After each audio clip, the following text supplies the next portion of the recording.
Warm greetings. My name is Mansee Bal Bhargava, and we are here today to discuss women in architecture, built environment. And we want to really interact with Urmi Buragohain to understand how she has conducted her architectural journey and traversed through different aspects of built environment. The idea of this research is to really acknowledge as well as appreciate the presence and participation of women in architecture and built environment. I'm extending the word to built environment because many women from our studies we have found that they have really traversed to different aspects of built environment, and even they have drifted to other sectors as well.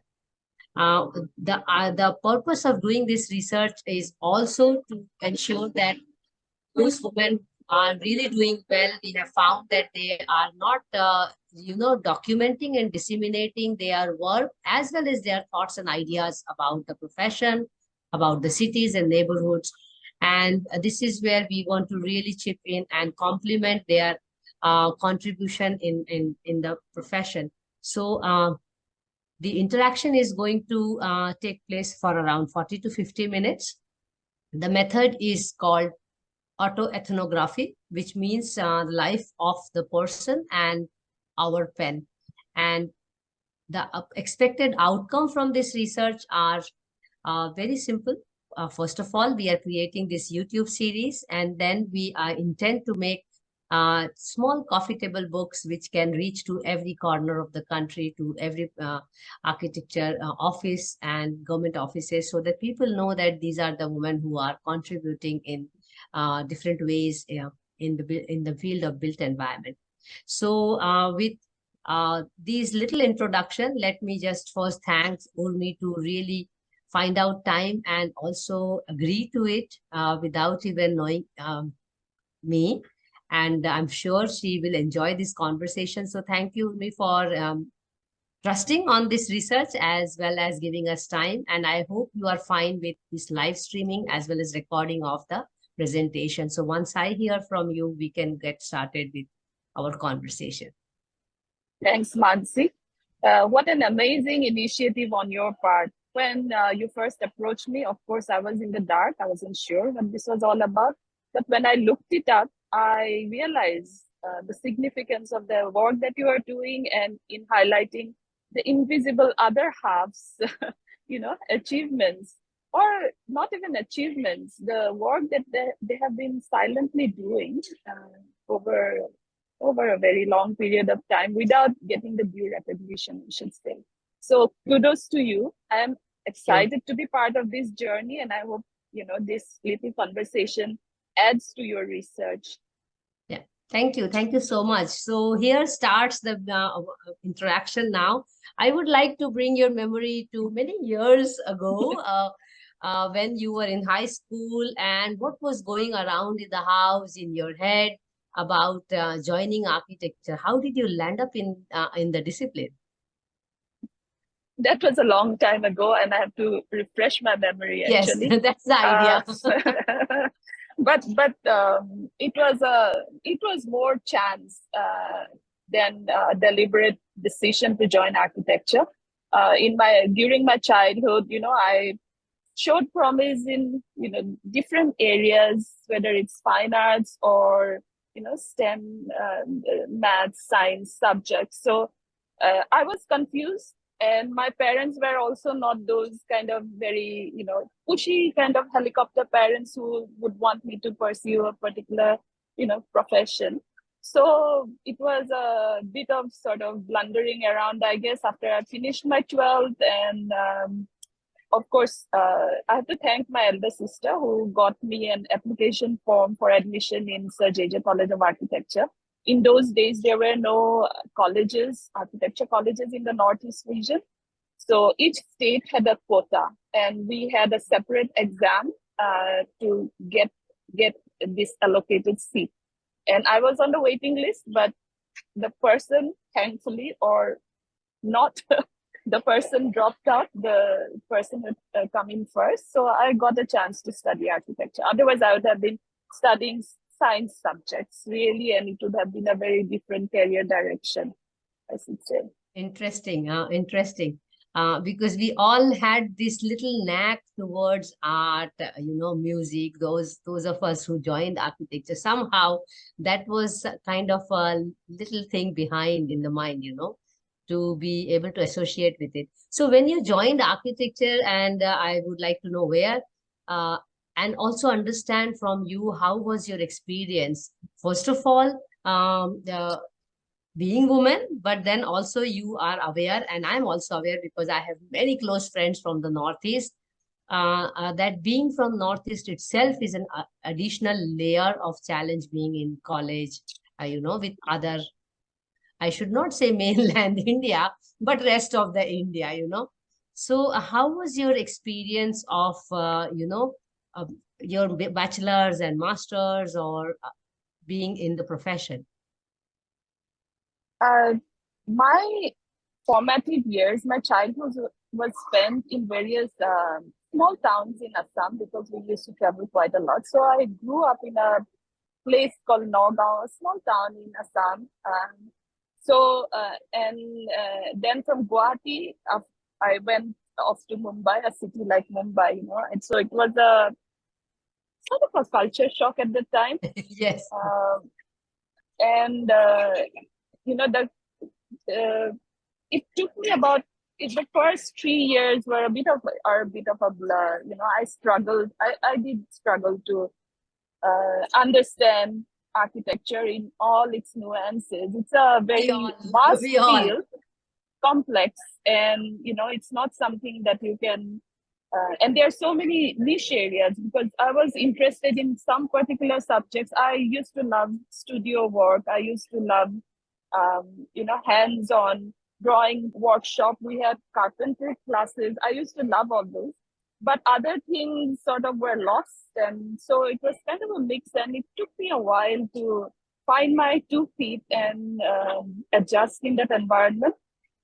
When it comes to being a woman from the Northeast, there was a distinct, I shouldn't say it was gendered, but there was a distinction in terms of people who came on those quotas from the Northeast, stayed in a hostel, and used to hang around the campus all the time, night and day.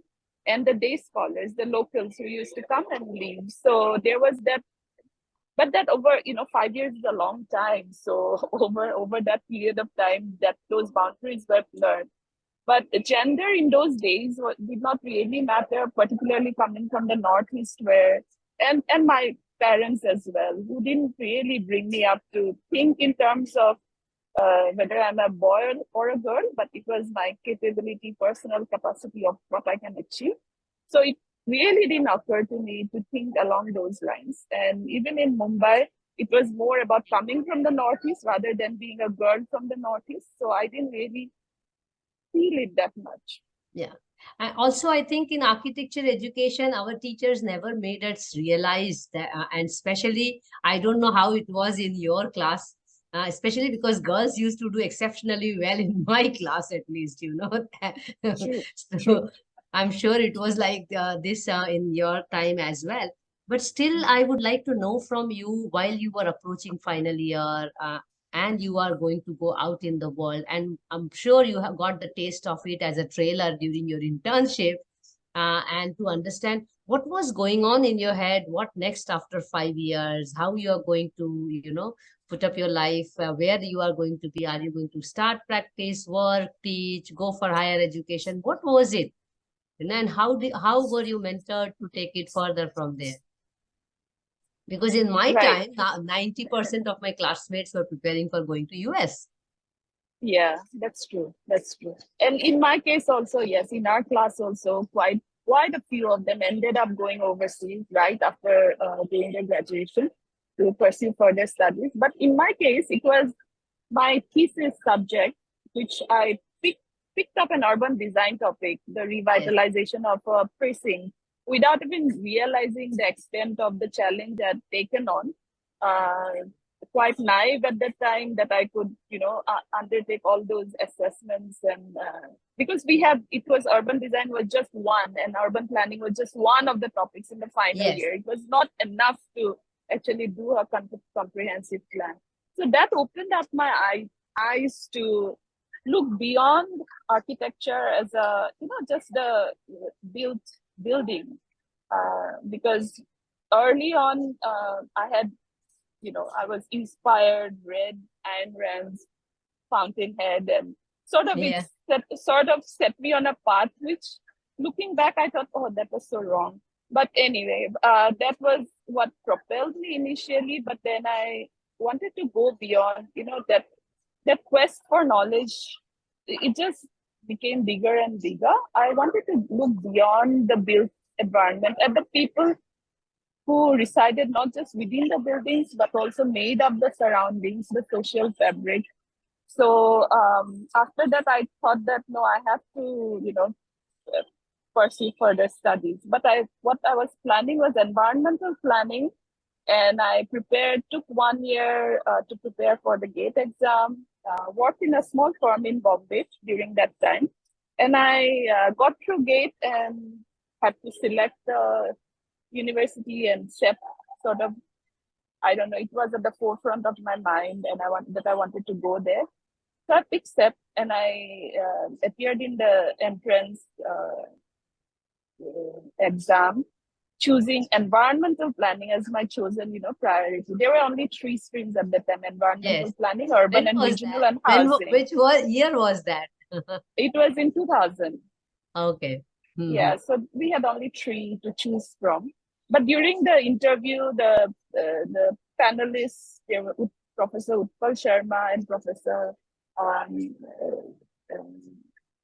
Shravan Acharya. They both were there, and they thought that I should be in urban planning, urban and regional planning for some reason, and they put me in that. I think that was the right decision on their part, but Yes. I didn't know any better. It was not my decision. So I landed up there. And SEP was a total revelation. I unlearned many of the things, the egocentric architectural approach to design, how to let go of it. We were in a class where people came from all different disciplines. Yes, that's in planning, huh? It's only in planning, though. Yeah. So it was so energizing, just interacting with everyone else, the good mix of age plus gender, and from different parts of India and professions. That mix was, I found that very stimulating in SEP. And again, the SEP thesis also then set me off on another direction. I mean, that quest for knowledge never ends, I guess. I think it's also a very common pattern which I am seeing in all women. Right. Although I'm not studying men, but just because I'm studying men, I can vouch for it. Yeah, I looked at your background, and yes, there are some similarities that I have found with yours that again is so inspiring, because soon after SEP, I went to Delhi to work for Delhi Development Authority on the Delhi Master Plan 2021. Did a 1.5 year stint. During that period, got married as well. To my husband was my classmate in JJ, so he's also from architecture background.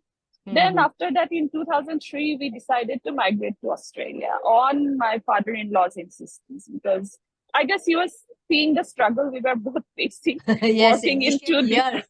Initial year. Oh, I know you were working in 2 different cities. 2 different cities. He was in Mumbai, I was in Delhi, and he came, visited us both, and said, "Oh no, my friend's son is doing very well in Sydney. You should consider migrating there." Yeah. So we thought, yeah, let's give it a try. And so in 2003, we applied, got through, quit our jobs here. That was a major decision in our lives, I guess.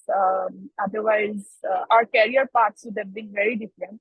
But the difference with my classmates or peers was that many of them left for overseas to pursue further studies. We went overseas to work. So I straight away, planning is a profession that's actually, there at that time, there was a shortage of planners in Australia. I chose my timing was good. So I did not have any difficulty finding job in the local government sector as a planner. And And fortunately, there were two different streams of planning: strategic planning, which is more of long-term policy planning, and or statutory planning, which is development applications processing, all that. So I got into strategic planning, and since then the local government experience has been, actually that started the next chapter of my career, and I got into water related projects. Yes, And I also realized that. So I'm going to invite you to our water series also very soon. I'd be delighted to be part of that. So initially, I got into water sensitive urban design, how to incorporate water into urban design features in the public realm. And then towards the end of my career in Australia, one of the most challenging projects I worked on was just like everywhere else, there are policies to force landowners to put rainwater harvesting or water tanks in their properties. So this very pioneering council I worked for, the engineers had actually come up with the argument that instead of each household having a small solution on their plot, why not do a catchment scale that would have more of an impact? So they did the maths, they identified the projects at catchment level, but there was no money. You need 50 million, millions of dollars for that. So they came to planning department that, find out a way where we can levy or, get some money, because funding is not coming from the state or federal government. So this project came to me.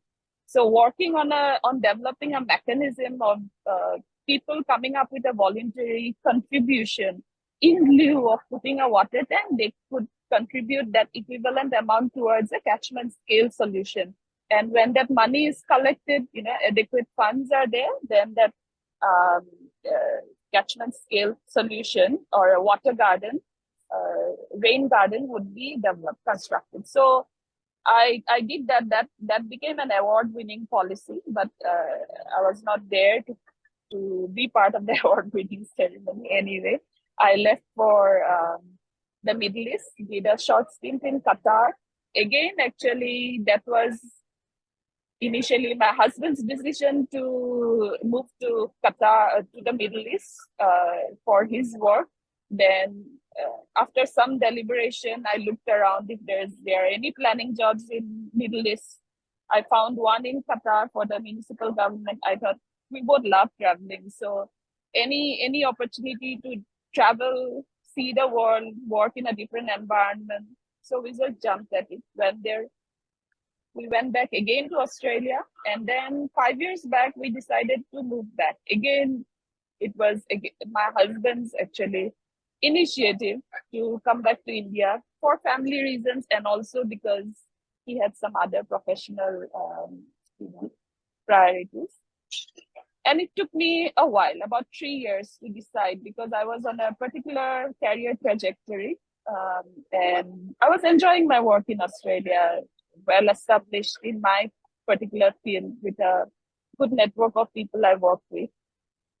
But my mom's passing away sort of again made that pertinent that I made a decision.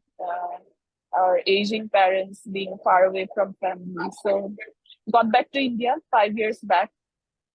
This time, no intent of doing any job or, doing somebody else's bidding. We wanted to do things on our own. So my husband already had his own architectural practice. I registered my own not-for-profit placemaking foundation to work on placemaking initiatives. Plus, I also do consulting work through another firm that I co-founded with two others.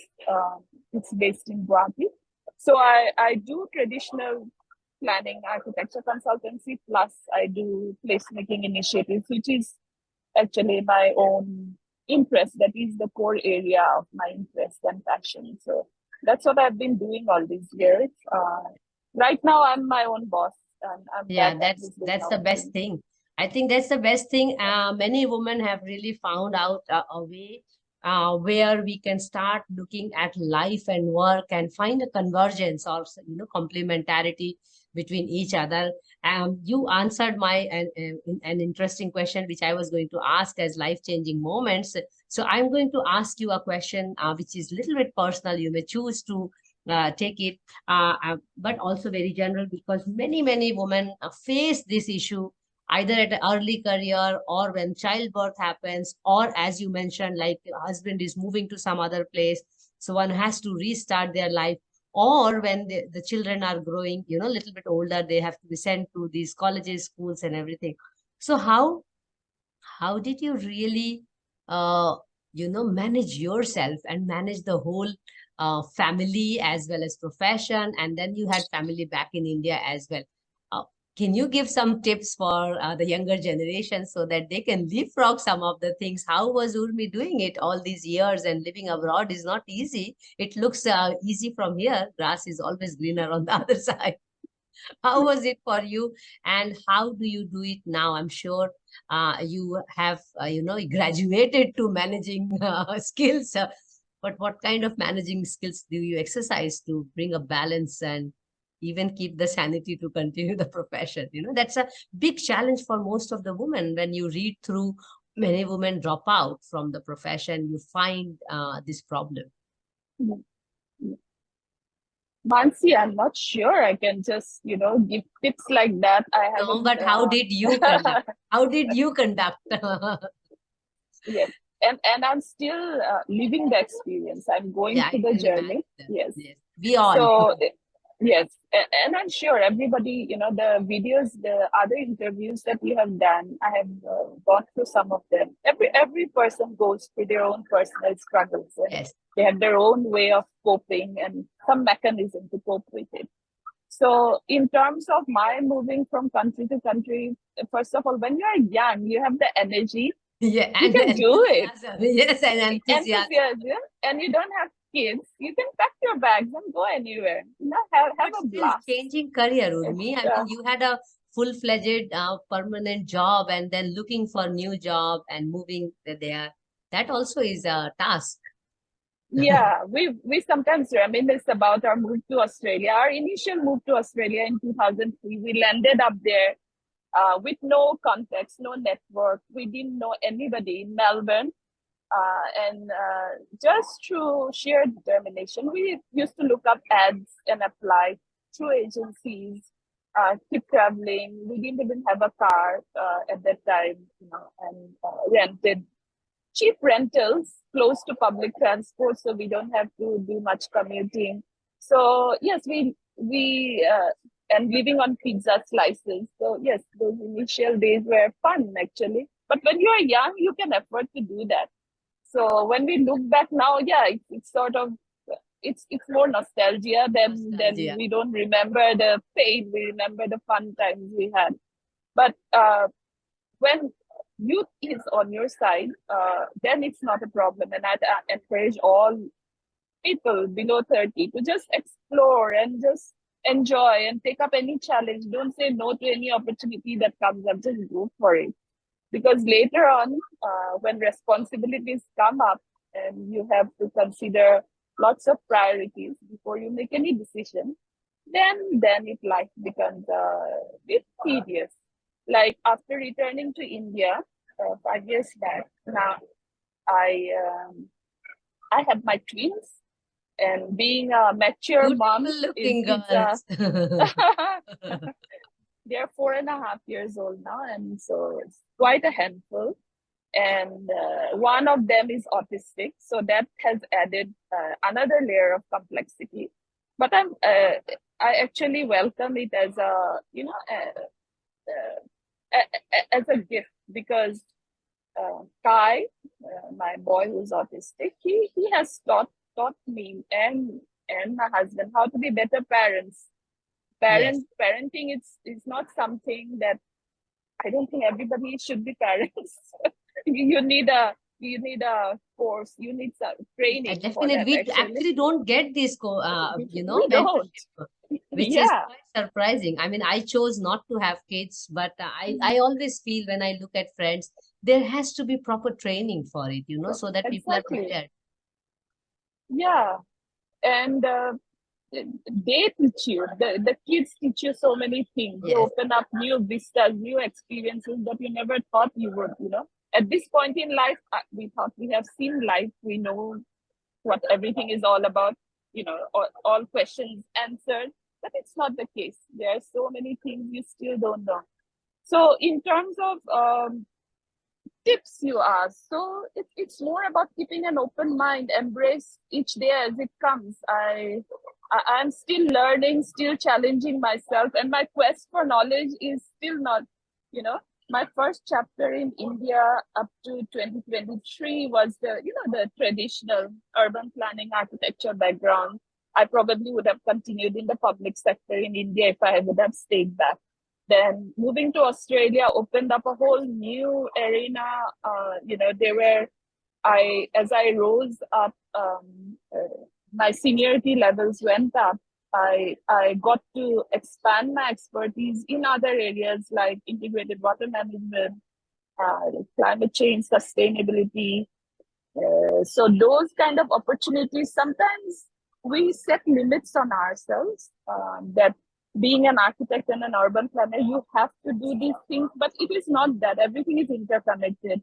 And with each passing year, as I gain more experience, the interconnectedness is what I see between disciplines.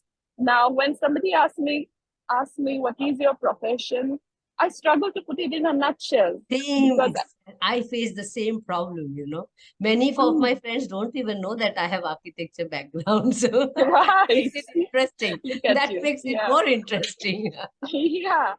And now the latest one is, my placemaking foundation is a social enterprise through which I do placemaking initiatives. Yeah. Now, the latest question that gets posted to me is, what is placemaking? Now, in addition to what is architecture, what is urban planning, what is urban water sensitive urban design, what is integrated water management. Now, latest I'm into is what is placemaking. And because of the situation, my husband is from Manipur. Because of the situation in Manipur, actually, that's why we are in Kolkata. We are not able to go back to our So to our your home. office is in Manipur, is in Imphal? Yes, it's in Imphal. So we have been sort of homeless since May, since this trouble started. I'm so sorry to hear that, but it is really going bizarre there. Huh? We have to really do something for, peace. Exactly. And that's what I have been now digging, trying to know more about. There is a particular area that is now emerging called trauma-informed placemaking. Yes. So I'm looking more and more, delving deeper into it, because I would like to do something meaningful. But of course, the prerequisite is that peace prevails first. You cannot bring people to the table to talk, peace if the situation doesn't improve. It has to be here first and here first, so that they can come to the table to talk about peace in the community. That's a serious concern right now. Right. So you can imagine right now, with the Manipur issue going on in the background, we are not able to return home. Our temporary stay in Kolkata has extended 2 years now. And then my 2 twins growing up fast, demanding more and more time. So my professional time is divided, is very scattered, but I'm still hanging on. I keep, I manage somehow. And that is what, if that is inspiring to some people, why not? I mean, it should be. I think the resilience of women is underestimated. Yes, I think so. Yeah. Isn't it? How much it's not documented and talked about enough. Exactly. We know and that's what you are doing. And that's what is the purpose. I mean, it's an implicit purpose of knowing these stories, because see, we could have done this research on architecture, but then there are a lot of architectural studies done. But how about life of these people, wonderful people who have taken different paths, either by choice or by motivation or by, some kind of situation. You take up these issues. Like, I'm quite intrigued when you talk about the trauma-centric, way of looking at placemaking and all. I'm going to talk to you about it outside this conversation, because just yesterday I had a meeting with the Global Refugee Network on if we can do something in Manipur, we can get some grants to work on some research or some applied research on the ground, with people. So I'm going to talk to you about it. But let me get to understand a little bit more on uh, the relationship you have with the profession, and if you look up to some people how they work on the built environment, urban design, if you follow some ideals, some approaches which you are quite convinced about, that shape your way of looking at things, because you run a placemaking foundation, and it is a new concept in India by itself. I mean, it's just a couple of years old in India, but I'm sure you are also inspired by some things which have happened and with your experience around the world. So if you may throw some light on that. Yes, definitely. At every stage of life, there is something that sparks that inspiration and keeps you going. So during my college years, it was, well, I already mentioned Fountainhead, but I found that actually I had to discard that and to relearn everything. Yes, Then I moved on depressing. to then the pattern language, the book series opened up a whole Yes, whole area of thinking about urban planning from a different perspective, not again from the egocentric point of view that we look at, that we are the master planners and we will shape a community. It is not that. So so that was an inspiration. Jane Jacobs is somebody actually I'm rediscovering and rediscovering her writings now after, I am getting more and more into placemaking nowadays as a practitioner. And I still marvel how visionary she was yes. during So her many time. years ago. Yeah. So she continues to inspire. Um, Apart from that, I should say, these are iconic figures that I've never met. Yes, These are people that I've never met. But along the career journey, I have always met people who have been mentors to me. And yes, I've realized, even though formally we did not establish a mentor-mentee and relationship, how important it is to have that in yes, your career as they guide you through the process. Right from my times in BDA, when Mr. Sanjay Pathak was the director, to working in local government in Melbourne. So each of the councils I worked for, I was fortunate to have, very good senior management people who I could look up to. And they gave me the chance, somebody from outside coming in, not having the local experience, they gave me the chance. They guided me. Phil in Gardenia Shire was one inspiring. Philip Walton was an inspiring figure. Then in Kingston City Council also, I had Jonathan Goodman as the GM, and he also was quite an inspiring figure. And they have been an Alan. There was this engineer named Alan.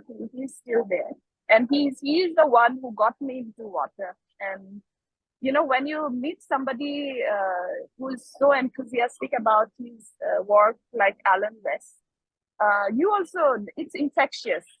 yes, And they nominated me for a scholarship, for a water leadership scholarship that's offered by International Water Center in Brisbane every year. So I got that scholarship, even though I didn't have any formal training in water. I was one of the few in the cohort from a different, totally non-water related background who did that. So that also opened up my ideas to what is leadership about. How can you be an authentic leader? And the issues of gender, which is at the core of your research. In the early years, it doesn't really matter whether you're a male or a female. From my observation, I didn't really feel it. But as I progressed through my career, and got to a more senior level, then you sort of come across that invisible, I would call it an invisible glass Yes, ceiling, yes, because it's subtle. Nobody would say yeah. it openly, but you know, being Like an reaching the higher Asian, ladder, yeah, reaching the higher yeah, ladder in the organization yes. So you have to put in more effort than a than male a man. counterpart, and making that impact. And throughout all this, my character, my persona never changed. I did not try to become aggressive like my male peers, or try to project overconfidence like I've seen other people do. I am just what I am, but still, my career progress at a certain pace. So these are the things I observe. Um, But do you think it is because we have too many things and we wear too many hats, that we don't really put too much of head into these aspects of, rising to the top or coming to the leadership position? Because I ask this question when I'm doing my research on women in water. That's a parallel research going on, by the way. It's also, you may like to watch that. Very different set of questions there, because the yeah. focus is on leadership, not on women per se, but women leadership. But because you raised this question, and also because I have this question in our questionnaire, I would like to know from you some of the opportunities and challenges you have encountered across your career, where you could feel, yeah, one of the challenges you already mentioned, the invisible challenge, but there are also moments when a woman also realizes that, me being a woman, I'm at an advantageous position to, steer the project or get the project or get things done and all. Would you like to also share those kind of situations in your experience? My experience when I was a professional in the urban planning field is different from being my own boss, having my own Oh, organization since I came back to India. So it's been, so there, those are two different learning I experiences. can imagine. When I was doing a job, uh, uh, yes, I would, when it came to interview rounds, I applied to the initial, and right at the end in Australia, they would, you know, top two candidates, they would decide on things like good fit, good fit within the organization. Now Yes, it's a very intangible thing yes, that, and it's and if their you have a, requirement. yeah, and if you have a predominantly male, middle-aged kind of senior, they look for a particular personality type to fit in that, uh, which most of the time I didn't fit, because you know, Asian, I was in stature, I used to be smaller because Australians are quite tall. Speaking with an accent, looking different, having a very different perspective to what a local would bring on board. Yes, so those were the times when, yes, whether local Australian would fit the bill better, or me, that came to individual, um, But as I said, you don't have to change yourself to fit in that. If you didn't get the job, it means that you probably wouldn't have been happy in that job yourself, because your Yes, senior management would have tried to mold you in a particular way. So as I had mentioned earlier, the mentors, the people who actually did the final selection and selected me, have were open enough to accommodate that difference. And and I demonstrated through my achievements that, I always push the envelope. I try to find alternate solutions, not just the, you know, cut and dried ones to a particular problem. So as a public official also, I tried to be entrepreneurial in my approach in trying to find that solution. So that is something I would encourage, I think, the younger professionals to do. Don't try to mold yourself. You'll find your niche. You'll find your fit. You just It have to takes keep on time. looking.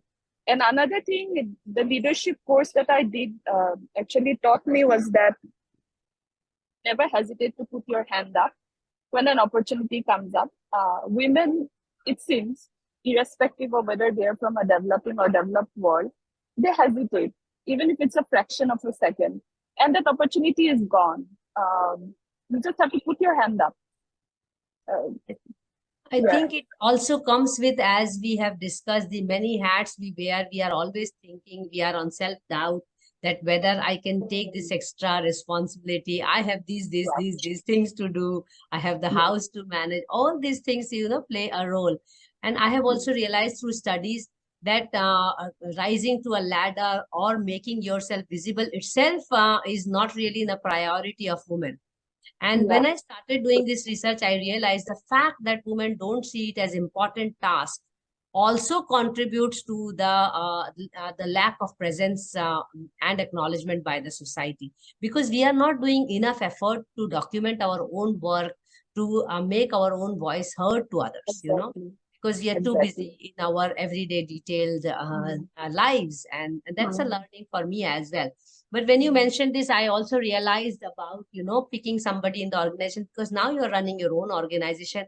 I'm sure you will also realize that every organization knows what it is looking for. So maybe that also plays a role in, choosing the best fit. It's sometimes, yes, it is the individual selector's personal way of looking at things and life, but every organization has a requirement, so that we will now understand better when we are grown up and we are looking for now aspiring, colleagues to work with us. So I think that can be also given a little bit of discount there.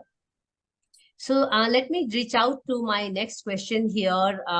Now that you have worked abroad and worked in India, and you have also worked on the field, how is your experience of seeing women professional with such grace and so much of knowledge? How do people on the ground, people in the ministry, people in the office, really see women professionals like us when we are giving, especially when we are giving instructions to people? How is your experience between the countries? Yeah. Um, that's an interesting question. In a country like Australia, women do enjoy uh, equal footing in terms of being professionals, more or less. It's only when it comes to becoming a parent and then taking time off, finding affordable childcare, and coming back, flexible working hours. That's the struggle period in a country like Australia, because then women get on the back foot. They lose out on many years, and then their counterparts, they go ahead. But in terms of professional, recognition, they are given their due. Of course, there are these issues of invisible glass ceiling I mentioned. Can you hear me? Yes, yes, please continue. Okay. Yeah. So there are issues. It's not like there are no issues. But after coming back to India, I have seen that women are well represented. I mean, I have come across a lot of women professionals across different fields, whether it's architecture, planning, water in area. Actually, when it comes to water, it's more of the research side than the practitioner side. So I haven't really met anybody who's a practitioner in terms of doing water management on the ground. But I have met, and the amount of achievements, women have grown in confidence, their achievements have grown, and they're getting the due recognition. So it's very heartening to see them everywhere. They are quite prominent everywhere I go. But on the other hand, patriarchy still exists. um, I should say it's insidious, because it's so ingrained into the lifestyle here that many a times women don't even realize that they are falling prey to that system. Um, Sorry, your voice is, Sorry. I yeah, was yeah. saying even women sometimes even endorse patriarchy, knowingly or unknowingly. Hmm. Which I, and even yeah, knowingly, unknowingly, and sometimes you find very well educated, well experienced women also saying Yeah. things like that, which sort of takes me off guard. Like, Yes. Same can it, here. can I can just can go fuse. sometimes it's flabbergasting, but on a whole, you see a range of professionals, range of professions, women playing a very active part in all those. So I think it's a good time. It's a We good have time to come. be in India and to uh, and one of your earlier interviews had said that yes, in terms of support, you do get women do get the support through their family or friends network in India, which is true, but it needs to be formalized. I agree with what she said Completely that agree on this with you. How do we yeah, do that? It's a different question, but it is high time. it's high time. It needs to be formalized. Like Especially in if our I was profession, many couples or spouse are, in the same profession, or same or not same profession. That does not matter, but still people have to really support each other. Especially women needs to be supported after they spend so much of time and struggle to, and also the society knows I mean, in general, that a woman takes more time to reach the same place as the male counterpart. Then it requires, additional support for them. I mean, many men yeah, have argued with me on that. You, on one hand, you're talking about equality, and on the other hand, you talk about giving additional benefits or, privilege to women. I said, come on, this is not a fair discussion, But anyway, it is not. it's a And I very would common actually, discussion I encounter with male friends. yeah, yes. Um, So I, anyway, sorry, please continue. this actually reminded me that during my SEP days, we were asked to pick a book and review it, and I had picked Simone de Beauvoir's The Second Sex, and that opened up a whole new, you know, uh, perspective, I should say. That yeah, genders are necessary. They are there. That's a reality. It's about how we live with them, how we accommodate that difference, and the understanding that we show to each other and listen to each other is important, I feel. Yeah. So Yeah, that brings me to my penultimate question, and it is, I think, the only professional question I have, and no other person can be better than you to answer this question. I already kind of guess the answer, but it is good to hear from the horse's mouth. Uh, let us imagine, although from your interaction, I do get some kind of feeling that you didn't really feel the heat of being woman so much as the study shows on women in architecture, because you see, we are still graduating more 50% women from the colleges, but when we look at what they are up to, we don't find many women holding on to their feet. yeah. uh, I would like you to imagine a situation. Imagine all the leading architects of and practitioners of built environment were women, unlike what is today. How do you think cities would look different? It's an imaginary situation. I would not like to live a day exactly opposite of what is going on today, that all men are sitting and deciding the destruction through development of the cities. I mean, I'm completely against development in the way it is happening today. So, but I don't want to influence your response. Neither I really wish to look at a day in my lifetime when there are more women and women are dominating the society. I would like to live a day when we don't have to discuss gender, male and female, we just live as human beings. But keeping that moral understanding aside, how would cities look if there were more women practitioners, architects, thinkers, and designers?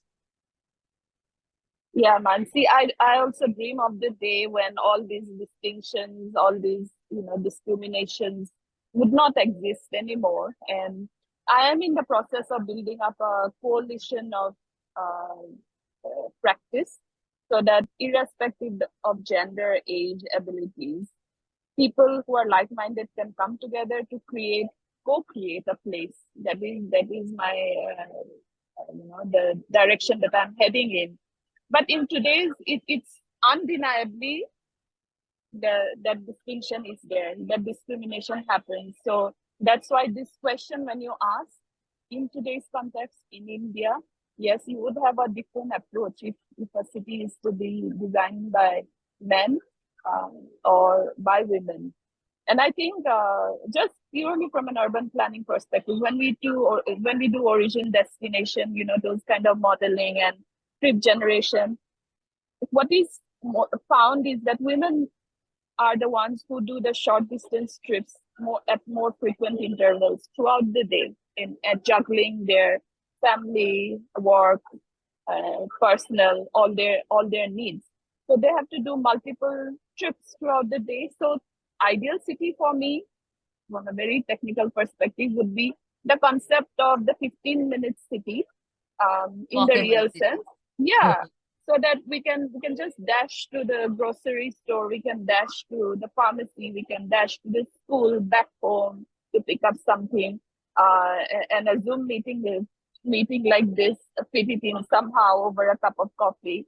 So it just but it has to be, you can only manage it if everything is within a walkable distance. You cannot do it if you have to commute 1 hour or more, that everybody does.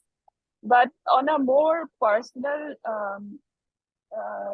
scale, I should say that one of my driving forces is that the public places, the built environment needs to talk to the natural environment. It's an ecosystem that we live in. So I believe that if women had more of a say, the ecological aspect would be more at the forefront. I've been struggling to bring my learnings in the water sector, integrated water management, back to India, because everything is still so technically segregated into silos. So breaking down those silos, having a conversation, instead of taking a very confrontational approach to solving a problem that is very macho. And some women adopt that approach, thinking Yes. that is the ideal way forward to resolve something. But I believe dialogue is the way forward. Keep talking. It takes time, it takes effort. But women being resilient and persistent and patient, we are there for the long haul. We can see the goal and we can persist along the journey, that these little conversations would lead to the outcome one day. Absolutely. And you cannot overnight come up with a silver bullet, to every solution that we come across. It doesn't happen like that. Ecology is something that needs nurturing. It takes time to even establish, to nurture, to grow. So that is my dream city, and it is totally contradictory to what is happening in India today. So I get very distressed. Yes, very distressing. But I would like to reflect on both the points which you mentioned, because I was living in Barashat for last few months because of my sister's death. And I could literally walk in, 200, 300 meters to get everything around, come back home, do my meetings, cook, and do everything. Take care of my mother and take care of the belongings of my sister. I cannot imagine doing this in my city, Ahmedabad, because even to buy a packet of milk, I have to take out my car. So, of course, the packet of milk comes home also in the morning if you pay a little bit more, but just in case you forget. To go to a doctor, I have to make an appointment. There, I just walk in and just pay some money, and it's just right around the corner. Like in Ahmedabad, we do not have general medicine practitioners anymore. You have to go to the big hospital, make an appointment, and do all those tantrums, and you spend half day. And I felt the life is so easy in Barashat. I mean, where I am living right now for some time. But and also reflecting to your other point of being ecologically inclined, and I also strongly believe the way things are going on, we are not heading in the right direction of development. And that's where I mentioned this also. And I think that is where we also share a lot of thoughts, together. It's pity that we came to know each other so late in lives, but I'm sure Yeah, we are I know. embark on a beautiful journey from here on. And we are going to talk more about other aspects of the profession outside this conversation. But let me come to the last question of this conversation here. And the question is very simple, and it's about your message to the younger generation, and no gender in general. So, but two things. What it is to be in the profession of architecture and built environment, and what they should be doing to engender the profession, so that in future we don't have to discuss gender. You know, you put it so beautifully that as women we are going to be there for a longer haul. We are more resilient. We believe in conversations, so things will happen. And that is also the soul of this whole series, to be honest. That I don't know whether this whole study is going to bring a change or not, but at least I'm getting to learn from all of you how life is, and how lives are similar in many ways, and how we have traversed. So maybe some message to the younger generation on both the things, so that 20 years from now we are not discussing gender at all, and we can focus on the key aspects of the society. Over to you. Exactly.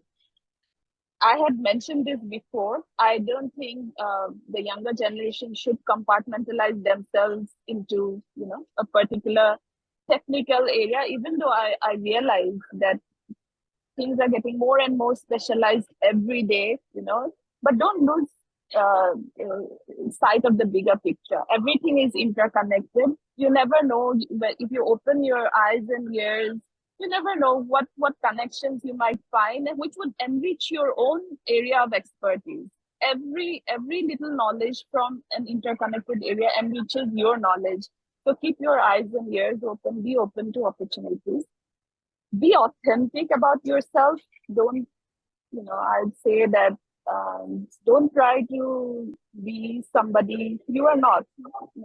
This will sometimes you have to put on some outwardly appearances. Like when I do public speaking as an introvert, I put on a persona so that to project myself to an audience, you have to do that, and it is possible to do that. But you don't have to change yourself for that. There are ways, there are techniques too that you can adopt to do that. And finally, I'd say, this opportunity and opportunities like this provide you time to reflect on your journey. Sometimes we are so engrossed with our lives, with our own problems, with our own challenges, that we sometimes just forget to stop, because each challenge is a learning opportunity. If we just Yes. stop for a moment, ask that, yes, it is a challenge. Yes, I'm struggling. I wish it would get over soon. But what is the learning out of this for me? How can I, apply it to my life or apply it to somebody else's life to make things better? So it's a continued journey, and it's never ending. And I don't think age is a barrier. I continue to learn every day, and Yes. I keep continuing to meet inspiring people like you. So Thank you. yeah, look forward to the outcome of your research. Yeah. Thank you so much. I mean, it was really nice to talk to you. And as I mentioned, so even if we have come to know each other quite late, I'm sure we are embarking on a very beautiful collaborative journey from here on. Thanks a lot for taking out time. And I'm sure you enjoyed this conversation. And I'm going to add one extra line from next conversation onwards, as you just now said, that this conversation can be a good moment to take a pause and reflect upon in your last many years. So maybe that's a good line to add to convince more women, because we have been struggling to find women who are willing to speak on this platform. again, it reflects on how women looks at the profession and how women looks at their own, lives, and not realizing the deeper impact it can have in future, when we do these Exactly. conversations. So it is too light for many people that these conversations are not required, but I think people like you really give me a message, and it's a strong support and encouragement for me to continue this snail pace study, So I'm sure we are going to continue doing this. You are our 40th respondent in the research, and we really hope to reach 50 before the year ends. And we request you to help us find some more interesting, journeys, or I will say important women in the profession who can share their thoughts, and other genders as well. I'm sure some people are also studying men in architecture, but for now, I'm going to focus on women in architecture. Thank you so much, Urmi. And please take care, and we talk outside this session from here on. Thank you. Thank you, Mansee. Thank you for your time.